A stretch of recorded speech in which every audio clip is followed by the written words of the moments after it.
ইষ্টভীতি নিয়ে একটা লেখা দিয়ে যাচ্ছি, সবাই পড়বে। ইষ্টভীতি করি আমরা যাতে আমরা নিজেদের অহংকার ত্যাগ করতে পারি। রাবণ সাধক ছিল তো না? রাবণ সাধক ছিল না? ছিল তো, কিন্তু সে কিন্তু তার অহংকারে রামকে চিনতে পারেন। আমরা ইষ্টভীতির সময় কি বলি?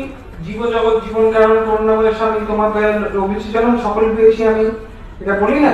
তাহলে যদি তোমার দয়াতে আমার জন্ম হয়েছে, তোমার দয়াতেই যদি আমি সব পেয়েছি, তাহলে আমি অহংকারটা নিজের উপরে কি নিয়ে করব? ইট দিয়ে আপনি কোনদিন মাটির কলসি বানাতে পারবেন? পারবেন না। আমাদেরকে একটা নরম মাটি লাগবে, জল দিতে হবে। তো মনটা যদি নরম না হয় তাহলে তার থেকে শেখা যাবে। ঠিক আছে, যদি কারোর কাছে আমি অহংকার নিয়ে যাই তাহলে আমি তার থেকে কিছু শিখতে পারবো না। যাতে মনে অহংকারটা নরম হয়, আমাদের মনটা, আমরা যাতে অহংকারটা ত্যাগ করতে পারি, সেই জন্য একটা ইষ্টভীতি দেওয়া হয়েছে। এটা একটা আনকনসিয়াস রুল। ঠিক আছে? আচ্ছা, ঠিক আছে, কথা বলুন।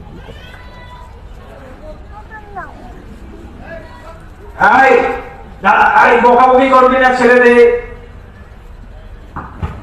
তারপরে এটা একটা হলো, এরকম আমি একটা 5 পাতার লেখা দিয়ে যাচ্ছি।